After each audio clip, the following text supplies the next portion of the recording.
The song is called Eres Fiel.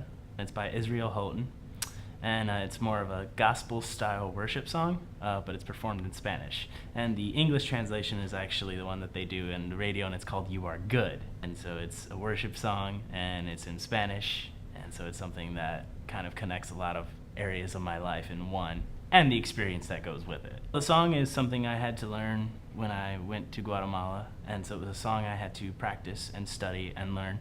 I speak a little Spanish here and there, but not very fluently, and so it was difficult to not only learn how to pronounce the words of the song, but to sing it and let it flow and let it come naturally and make it sound like something that I was very comfortable doing.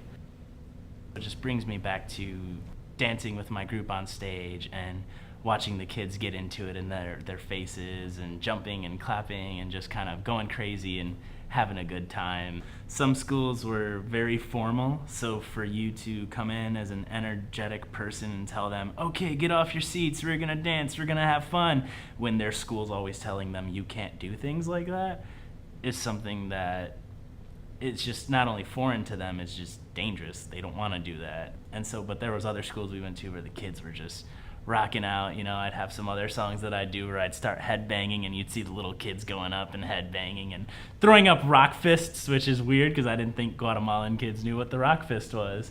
And so they're just sitting there rocking out and jumping and clapping. And so yeah, it kind of depended on the school you went to. The very first time I heard this song, I was actually a little frightened. I need to learn this song and I need to let it flow, and I looked it up on YouTube and I'm like, oh yeah, this is fun, this is jamming out, and it's like he's hitting some really high notes. Oh, I gotta sing that song. Oh darn.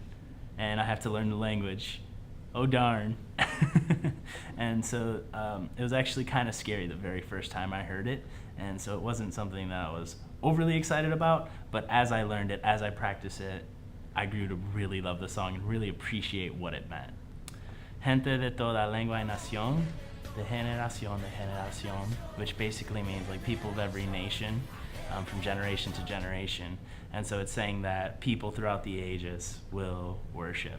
And this is the way we're going to worship, and we're going to profess this, and we want this to keep going. Like it's something that's going to keep going. And so it's like dance, sing, let it all out, and it's forever, everlasting.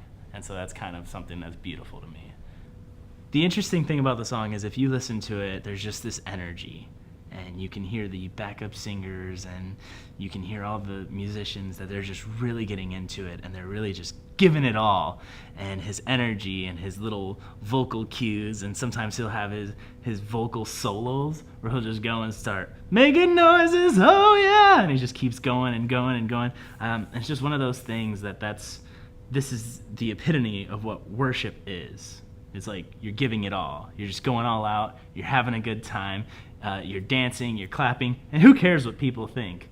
It doesn't matter what people think, because it's not for them, it's not about them, it's about you, it's about God, and it's about the time you spend together and worshiping. And why not be loud? There's nothing against being loud, especially for God. And personally, I'm a loud person, so that was kind of easy to understand.